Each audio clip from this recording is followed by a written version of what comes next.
સુરતમાં દીકરીઓ સામે જ પતિએ પત્નીનું ગળું કાપી નાખ્યું, હેવાન પતિની ધરપકડ। સુરતમાં પતિએ પત્નીની હત્યા કરી હોય તેવી બીજી ઘટના બની। શહેરના ગોડાદરા વિસ્તારમાં સૂતેલી પત્નીને બે દીકરીની નજર સામે જ પતિએ ચપ્પુથી રહેસી નાખી હતી। દીકરીએ માતાનું ગળું કપાયેલું જોઈને બૂમાબૂમ કરી હતી। ગંભીર રીતે ઘાયલ મહિલાને તાત્કાલિક હોસ્પિટલ ખસેડવામાં આવી હતી। જોકે ડોક્ટરોએ મહિલાને મૃત જાહેર કરી હતી। પોલીસે આખરે હત્યારા પતિની ધરપકડ કરી છે। બે દીકરીઓ સાથે સંયુક્ત પરિવારમાં રહેતા હતા।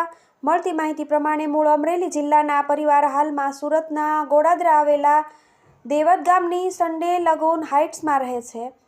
મૃતક 35 વર્ષીય નમ્રતા જયસુખભાઈ વાણિયા સહપરિવાર રહેતા હતા, જેમાં સાસુ, સસરા, દેરાણી, પતિ, એક 8 વર્ષની અને એક 3 વર્ષની એમ બે દીકરીઓનો સમાવેશ થાય છે। રાત્રે કોઈ બાબતે ઝઘડો થયા બાદ પત્નીનું ગળું કાપી નાખ્યું। સંયુક્ત કુટુંબમાં રહેતો પરિવાર જમ્યા બાદ પોતપોતાના રૂમમાં સૂવા માટે ગયા હતા, પરંતુ રાત્રે નમ્રતાબેન અને તેમના પતિ જયસુખભાઈનો કોઈ બાબતે ઝઘડો થયો હતો। આ દરમિયાન રાત્રિના લગભગ 1 વાગ્યાની આસપાસ જયસુખભાઈએ બંને દીકરીઓની હાજરીમાં ચપ્પુ વડે નમ્રતાબેનનું ગળું કાપી હત્યા કરી દીધી હતી, જે પછી રૂમ પણ લોહીલુહાણ થઈ ગયો હતો। મોટી દીકરી ઊંઘમાંથી જાગી જતા માતાને લોહીલુહાણ જોતા બૂમાબૂમ કરી મૂકી હતી। જયસુખભાઈ ક્યારેક છૂટક મજૂરીનું કામ કરતા। પરિવારના જણાવ્યા પ્રમાણે જયસુખભાઈ ક્યારેક છૂટક મજૂરીનું કામ કરતા હતા, બાકી નવરા બેસી રહેતા હતા। આ સાથે જ તેમને દારૂ પીવાની પણ ટેવ હતી। જ્યારે નમ્રતાબેન સાડી અને ચણિયાચોળી વેચવાની કામગીરી કરીને આર્થિક રીતે મદદરૂપ થતા હતા। મોટાભાગે પતિ કામ પર ન જતો હોવાને કારણે બંને વચ્ચે ઝઘડાઓ થતા હતા। આ ઉપરાંત